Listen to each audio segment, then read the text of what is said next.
Breasts. They're one of the most scrutinized parts of the female body. But how do we get over our insecurities and realise that every boob is beautiful? On the podcast, we'll hear from women with boobs of all shapes and sizes, plus psychologist and body dysmorphia expert Dr. Ben Buchannan will join us to discuss why we think about boobs so much, whether cosmetic surgery actually might make you happier, and why maybe we shouldn't be thinking about boobs. We got a letter from a listener via the Hookup Facebook page the other day that I just want to read to you. Boobs. Why are men so obsessed with them? This is from a girl, by the way. For me, I have absolutely tiny boobs and am very self-conscious about it, especially because a current partner recently said while we were just hanging out, "You know you have no tits." Now I refuse to take my top off when we have sex, and it just feels like I have a boy's chest. Now, Ben, in your professional opinion, why is everyone so obsessed with boobs? Really three competing theories about why there's this interest in boobs. And I think the first one and the most interesting one is that, well, when we cover something up, when we say, oh, this is a special thing that only comes out when we're intimate with someone, well, then when we cover it up, it becomes coveted. And I think a good example of this is in England a couple of centuries ago, for example, women were told you have to cover your ankles. And, of course, some women would show their ankles and the men would go crazy over them. And these days that sounds a bit strange, but I think it demonstrates an important point that what's sexually attractive is sometimes a cultural construction. Yeah, it's funny that you mentioned ankles. In America, there were actually ankle beauty pageants where they'd cover up the rest of women's bodies and they just pop their little ankles out. Oh, wow. I hadn't heard of that one. Yeah. It is strange to think that it is a bit of a cultural construct, potentially, our obsession with breasts. Like there was a study in the 1950s of 191 different cultures, and this guy, Frank Beach, reported that breasts out of all of those 191 cultures were only sexually important to men of only 13 of that 191. Yeah, absolutely. And we know that in cultures where women go topless all the time, that, well, breasts aren't seen as a sexual thing. Yeah, that's really interesting. And I mean, where do you think, in your professional opinion, this insecurity comes from then? Yeah. Well, look, I think it's because women don't have a good means to compare. And who they are comparing themselves against are the people who are, well, showing them off and flaunting them, who tend to be the people that are more confident and have boobs that are more culturally endorsed. And so I think it's drawing unfavourable comparisons because, you know, what's in the traditional media and more commonly these days social media as well. And I think the added element of that in the last couple of decades is that now that it's possible to go out there, spend a couple of grand and get a boob job, everyone's like, well, why wouldn't I? If I'm dissatisfied with it and I can fix it, perhaps I should. And so I think the ability to change it means that women are more seriously comparing or evaluating their boobs and saying, well, do I like it? Do I not? And if I don't, can I change it? And why do you think, I mean, it kind of feels like an obvious question, but I'd love to hear from you as why we have this mentality of like the bigger the better in some cases. Well, I think the research shows that in general, medium-sized breasts, so B to Cs, are considered the most attractive. But I think part of it is breasts often get dressed up with, you know, clothing and padded bras and so on. And so it's, I think a cultural phenomenon, really. Jess, thank you very much for calling us. You actually had a breast reduction. Yes. And how did it go for you?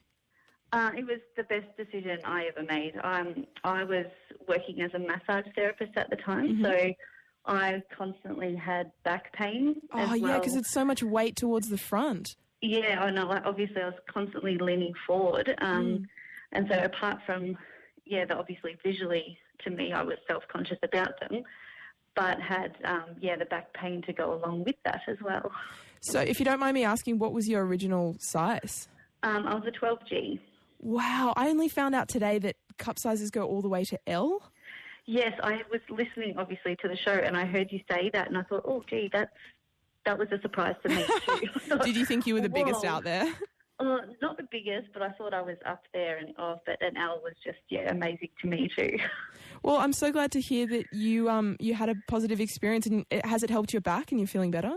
Yes, definitely. Oh, that's awesome to hear. Thanks for calling us, Jess. Yep, no, thank you. And Ben, do women who you encounter, is this common for, women of either side of the spectrum, the smaller breasted women and the larger breasted women have the kind of same problems and insecurities? Yeah, I think it does go both ways. And one thing I'm really interested in is when people do get breast augmentation, so get a boob job or a breast reduction, are they actually satisfied? And I think this is a really important thing from my point of view. And what the research actually shows is that breast reduction has an incredibly high satisfaction rating, far higher than people who actually get their breasts enlarged. One thing I do in my work is work with people who have had lots of different cosmetic surgeries, from nose jobs to boobs jobs, everything you can think of. And what the research shows is that breast reduction is the cosmetic surgery with the highest level of satisfaction afterwards. And the research shows it actually improves, in the majority of people, improves psychological functioning and happiness a little bit afterwards. Because, I mean, forgive me if I'm wrong, but breast reductions are usually to fix a medical problem. Is that right? Like back Absolutely. pain? So it can be aesthetic and it can be for back pain. And so you're really getting two benefits from it. You're getting, and I think that's probably the explanation for why people are so satisfied. Emily, thanks so much for calling us. What's been your experience with your boobs? My experience was I was dating a guy a few years ago, and he was lovely, but he just didn't understand the pressure that a relationship can put on a woman who's already insecure about her boobs. So I have, one of them is a C and one of them is an E, so it completely skips 2 cup sizes. And he used to constantly sort of make remarks about it, and just sort of like lighthearted, but I didn't think he really understood how self-conscious I was about it until that's awful. And I actually ended up booking to get a reduction on one of them, and it was going to cost me about something like $4,000. And just to get one reduction on one of them. And that's only one. Yeah, only on one of them. Yeah, it's a huge, as far as I know, it's quite a lengthy procedure with a lot of recovery time. But now, we broke up soon, a little while after that. And I'm dating this guy now who is just the most lovely guy, and he hasn't even pointed it out. He doesn't care at all. And it's so wait, just you didn't get the surgery? I didn't, no, because we broke up shortly after, and I didn't actually realize how much his opinion, even though he meant it in a sort of lighthearted way, actually changed my perception of myself. And now I'm with this guy who doesn't care, and he just accepts me the way I am. It doesn't bother him at all. In fact, he says he actually likes it. Oh, Emily, that's so awesome to hear. I'm so happy for you. So it's just amazing how relationships can change the perception of women's, your own perception about your breasts. Yeah, and it's interesting, the listener letter that we got before, it seemed to have been sparked by a comment from her boyfriend as well. So it is really interesting to hear just how impactful these kind of off-the-cuff remarks can guys, be. Take it easy on your girls with the different size breasts. Yeah, absolutely. Thanks so much for calling us, Emily. No worries. Dr. Ben, is this a large motivator that you've seen in your professional experience, like comments from peers or people that you're in relationships with? Yeah, so it's really common for just a tiny little comment from someone to really spark off a great deal of fear, and someone can ruminate on it for a long time until, and really some people look in the mirror for 8 hours after they get one of those just little niggling comments, and so it can really, really affect people. And so I think that's a really good lesson, just to, really only make comments that you've considered and that are positive and that are going to build someone's self-esteem. Yeah, absolutely, because sometimes those comments can really just pinpoint all of your, deepest fears about yourself, and it confirms them, and so you think those fears are right.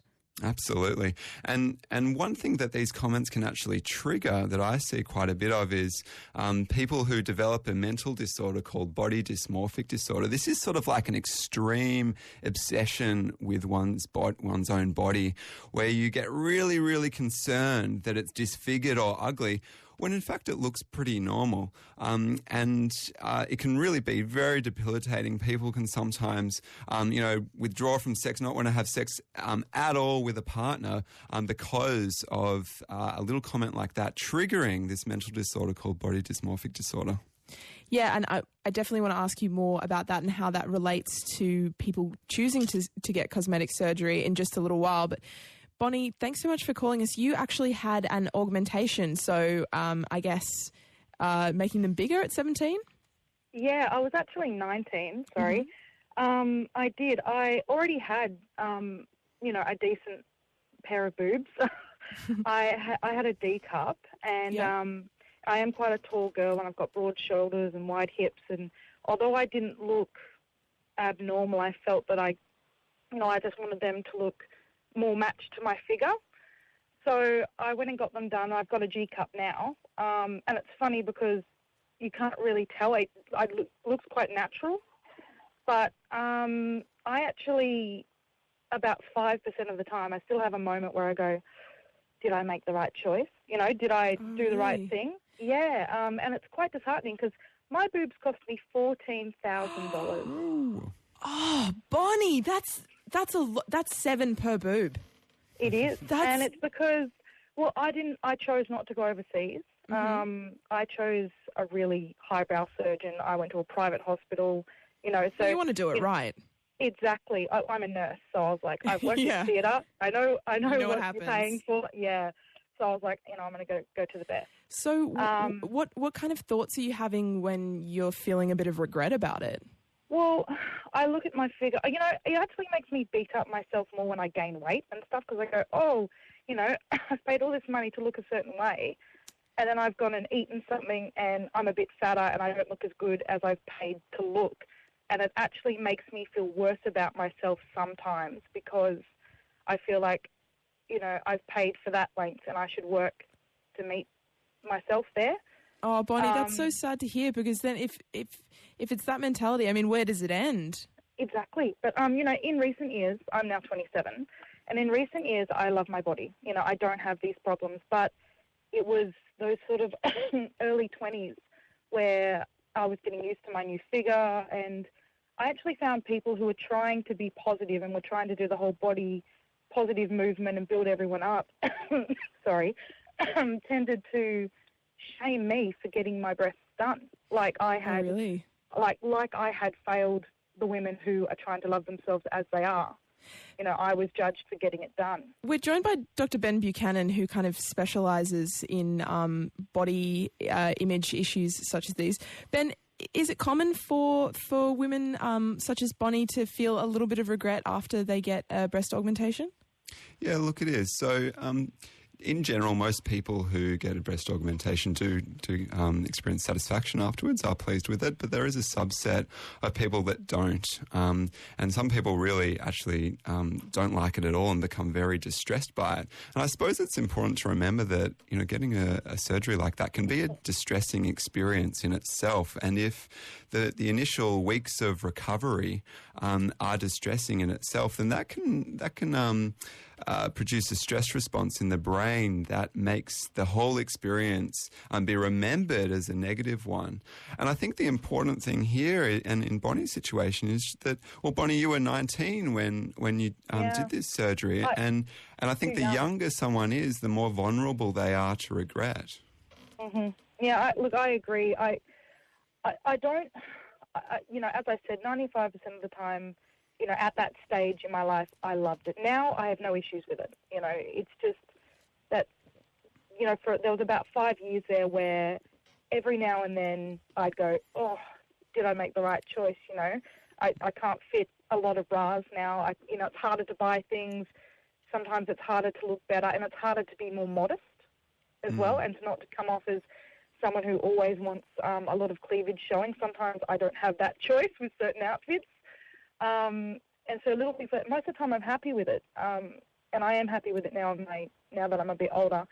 But I don't know that it was the right choice to make it 19. I think I should have waited a little bit psychologically. Bonnie, I kind of want to ask you about, you were saying some friends have been giving you a bit of trouble or like making fun of you for getting the augmentation. Ben, is that something that you see, that maybe some women kind of have an attitude of that if you've kind of given in to some sort of societal pressure, having an augmentation, that somehow makes you less of a maybe feminist or woman or something like that? Look, and I think that this is really unfortunate, because there are some people that are getting surgery because they feel ashamed about their body, and then they're being shamed for, doing this thing to try and recover, trying to change that. You can't win. It's just shame everywhere. And I think that, shame can be such a powerful and destructive force. And I think that, first things first, if it's your body, you get to do what you want with it. And so I don't think that anyone should be commenting about what anyone else is doing with their body. And knowing that for people, body image is a really, it can be something that's so closely related to self-esteem. So we've got to be really careful when we're commenting about how someone's treating their body in any way. Thanks so much for calling us, Bonnie. Really appreciate hearing from you. Thank you. Thanks, guys. Bye. You're listening to The Hookup with Hannah Riley on Triple J. Who knew there's so much to talk about of the humble boob? We are just so obsessed with them, and they, come with so much societal baggage. And I'm joined by Dr. Ben Buchannan, who is a clinical psychologist and body dysmorphia expert. Could you tell us a little bit about the work that you do with body dysmorphic disorder? Like, what is it? So, body dysmorphic disorder is a mental disorder characterised by a really intense dislike for the way one looks. And I suppose the key difference between body dysmorphia and vanity is that, body dysmorphic disorder is really debilitating. People with the disorder might look in the mirror for hours every day, or might not want to leave the house because they're scared of being evaluated by other people. And so my role is in a treatment role primarily, and also a research role where I study the brains of people with body dysmorphic disorder to see if we can, work out what's going on inside.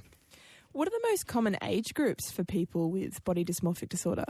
So the onset of the disorder is usually about 16 years of age. And when someone has the disorder, unfortunately, they usually have it for about a decade or so. And the primary reason they have it for so long is because, they think that they've got a physical problem rather than a psychological one. And so people might consult cosmetic surgeries and dermatologists, but they don't often actually think, okay, maybe I've got a psychological or emotional problem, and maybe this is something to do with my self-esteem, not actually what my boobs look like or what my face looks like. And that must be hard to be able to tell the difference. I mean, how long are we talking, like, per day, just to be able to put it into terms that we can understand a little better? Yeah, so for some people it can be about an hour a day looking in the mirror, or sometimes grooming. For some people it can be that every time they walk past a reflection on the street they have to stop and look at it. And then for other people with body dysmorphia it can be the absolute opposite. It'll be like avoiding mirrors, shutting themselves away, keeping the room black so they don't catch a glimpse of themselves. Alana, thanks so much for calling us on The Hookup. How do you feel about your breasts? Really self-conscious, like, most of the time. And what particular aspect of them is making you feel insecure? Well, they're really big. I have a natural G-cup breast, and they've been like that since my very early teens. Like, I was a C-cup before I even finished primary school. And I've had a lot of people make comments to me, like, about how they sort of associate having big boobs with sluttiness and stuff. And a lot of people... really? Yeah, definitely. I've had people say it, like, outright to my face before, like, that they just think because I have big boobs that I'm probably more promiscuous and that I dress more revealingly. But it's like clothes just fit me differently to how they fit other people. Oh, Lana, I'm so sorry to hear that. And I've actually had friends as well who have larger breasts who people feel like they're entitled to make comments about them because they think it's a compliment. Yeah, definitely. They say, oh, you've got such big boobs, or they grab them, and it makes them feel quite insecure about it. Yeah, definitely. So, I mean, we've got Ben here on the line who is a clinical psychologist and works in this area. Ben, do you have any advice for Alana? Well, my advice would be that if you're really distressed about them and you're thinking about them a lot and they're getting in the way of you engaging in normal daily activities, whether that be because of your self-consciousness or because of pain, my sense would be that if it is a real problem for you, that it's worth talking to someone about it, whether that be a counsellor or a doctor. I mean, I think one of the hallmarks of having of body image really getting in the way of someone's life is if it's stopping you from socialising or making you awkward socialising or getting in the way of like work or school or whatever.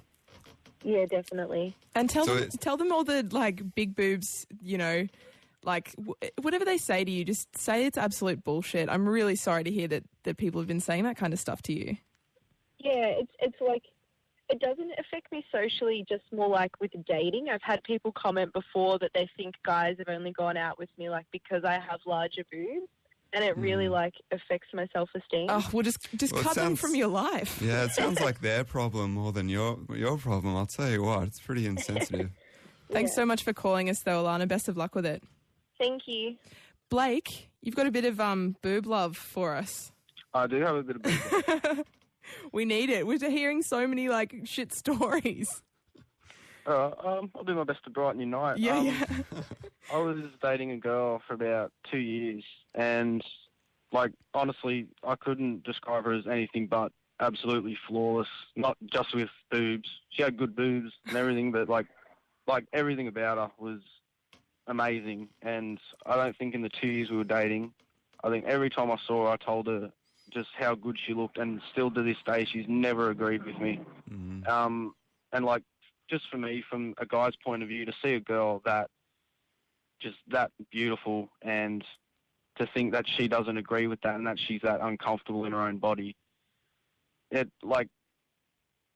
really just is sad to see. And I kind of just wanted to any girls listening that are not so comfortable in their own skin and are thinking about even getting a surgery, just give it time, girls, because, I mean, one day you might turn around and realise that you really are not how you are seeing yourself. And, And I suppose this is really interesting because what you're talking about is the difference between someone's self-perception and everyone else's perception. And this is something I see quite a lot of, where someone's got this really negative self-image and truly, honestly believes that they're not attractive. And they're not doing it for attention or for flattery or anything. They just truly feel deeply ashamed about their body, even though they're not, even though they look perfectly acceptable and even beautiful. And so that's a sad story. Exactly, yeah. And, I mean, I guarantee there's a lot more girls than anyone thinks out there that, are well and truly, they're incredible. And, not just in looks, but in personality as well. And I think a lot of girls out there are very hard on themselves, and especially with the standards they feel like they need to uphold. I really just feel like if they are planning a surgery, just to give it that little bit extra time, because you've got to love yourself before someone else can come and do it for you. I mean... Oh, Blake, you're an absolute sweetie. Oh, thanks, Hannah. Thank you so much for calling us. You're right. You're listening to The Hookup on Triple J with Hannah Riley, and I've heard from you on the text line 0439 75 7555. Hi, Hannah. As a member of the Itty Bitty Titty Committee, I want to shout out to my first boyfriend. His thoughtful complimenting of my breasts eased me through some of the hardest years of getting comfortable in one's body. Now 24, I've done away with bras entirely and feel so lucky to have that freedom, and that is from Claire in Canberra. Now, Dr. Ben, do people with body dysmorphic disorder often get cosmetic surgery? I mean, what's the kind of percentage? Yeah, they do. So about half of people with body dysmorphic disorder will seek some sort of cosmetic procedure, and that might be something like, even a chemical peel all the way up to sort of rhinoplasties or boob jobs or whatever. So lots of people are getting cosmetic surgery, and I find this a little bit concerning among people with body dysmorphic disorder because, cosmetic surgery doesn't work for them. So before I was saying, hey, look, cosmetic surgery, getting boob jobs or breast reductions usually have a really high degree of satisfaction. People usually like it. But for a subsect of people with body dysmorphic disorder, and this is intense shame about one's body, cosmetic surgery does not work, and it can actually perpetuate the body shame, and they'll get the surgery and then they'll regret it, and it will feel not right. And the research shows that 84% of people with body dysmorphia who get cosmetic surgery will actually be dissatisfied. That must be an awful feeling, having gone through this entire process and then not be happy with the result. What is the treatment process for someone with this kind of disorder? So the treatment is a psychological treatment. So it's a treatment called cognitive behavior therapy, which is sort of a talking therapy. And the research shows that if you go to see a psychologist and you see someone that's familiar with body dysmorphia, and you see them for about 12 sessions, that most people experience a real reduction in the level of body self-consciousness. But I suppose the hard thing is for people who are deeply ashamed about their body already. The hard thing is actually seeking that help. And also, the second hard thing is realizing, it's a problem with my self-esteem rather than being fixated on the actual body part of concern. I've been joined by Dr. Ben Buchannan. Thank you so much for coming on the hookup and telling us all about breasts and body dysmorphic disorder. I've learnt so much. Some of my favourite topics. It's a pleasure. Thanks for being with us. Thanks for listening to the podcast. And remember, you can always stay in touch with us via the Hookup Facebook page, or you can email us at thehookup@abc.net.au. We love hearing from you.